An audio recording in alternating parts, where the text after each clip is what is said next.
നിങ്ങളിപ്പോൾ വിചാരിക്കണ്ടാവും ഞാൻ എന്താ ആമസോൺ കാർഡിന്റെ നടുവിലാണുള്ളത്. ബട്ട് ഞാൻ അവിടെ അല്ല, മാരിടൈം സിറ്റിയിൽ ഫോറസ്റ്റ് ഡിസ്ട്രിക്റ്റിന്റെ ആദ്യത്തെ ലോഞ്ചിലാണ് ഞാൻ വന്നിട്ടുള്ളത്, താലിയ ബൈ ബിയോണ്ട്. അഥവാ ഇതിന്റെ ഏറ്റവും വലിയൊരു പ്രത്യേകത എന്നുള്ളത് ഇതിന്റെ പ്രൈസ് റേഞ്ച് എന്നാണ്. 1 ബെഡ് സ്റ്റാർട്ട് ചെയ്യുന്നത് 2.2 മില്യൺ ആണ്. അഥവാ നമുക്ക് മാരിടൈം സിറ്റിയിൽ ഒരു 1 ബെഡ് ഈ ഒരു പ്രൈസിന് നമുക്ക് കിട്ടൂല.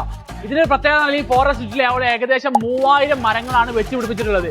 സോ ദുബായിൽ ആദ്യത്തെ ഫോറസ്റ്റ് പ്ലസ് ഓഷ്യൻ തീമാണ് ഒമ്നിയാത്തി അല്ലെങ്കിൽ ബിയോണ്ട് ഈ ഒരു മാരിടൈം സിറ്റിയിൽ കൊണ്ടുവരുന്നത്. അത് മാത്രമല്ല, വേറൊരു എക്സ്ക്ലൂസിറ്റീവ് എന്നുള്ളത് മാരിടൈം സിറ്റിയിൽ പ്രൈവറ്റ് ബീച്ച് ആക്സസ് കിട്ടുന്നത് ആകെ വരുന്നത് ഒമ്നിയാത്തി ബിയോണ്ട് ഈ 2 ഡെവലപ്പേഴ്സിനും മാത്രമാണ്. ബാക്കിയുള്ള ഏത് ഡെവലപ്പേഴ്സിനും മാരിടൈം സിറ്റിയിൽ പ്രൈവറ്റ് ബീച്ച് ആക്സസ് വരുന്നില്ല. സോ നമുക്ക് ഈ ഒരു പ്രൈസ് റേഞ്ചിൽ ഇപ്പം ബിയോണ്ട് ഫസ്റ്റ് ലോഞ്ച് ആയതുകൊണ്ട് നമുക്ക് വരുന്നുണ്ട്. അടുത്തൊരു ടവർ അവർ ലോഞ്ച് ചെയ്യുമ്പോൾ ഏകദേശം 10 to 15% പ്രൈസിൽ ഇൻക്രീസ് വരും. സോ നിങ്ങൾക്ക് ഇപ്പൊ തന്നെ യൂണിറ്റ് ബുക്ക് ചെയ്യണമെന്നുണ്ടെങ്കിൽ ഈ ഒരു നമ്പറിൽ കോൺടാക്ട് ചെയ്താൽ ബാക്കിയുള്ള ഫുൾ ഡീറ്റെയിൽസ് ഞാൻ കൃത്യമായിട്ട് പറഞ്ഞുതരാം.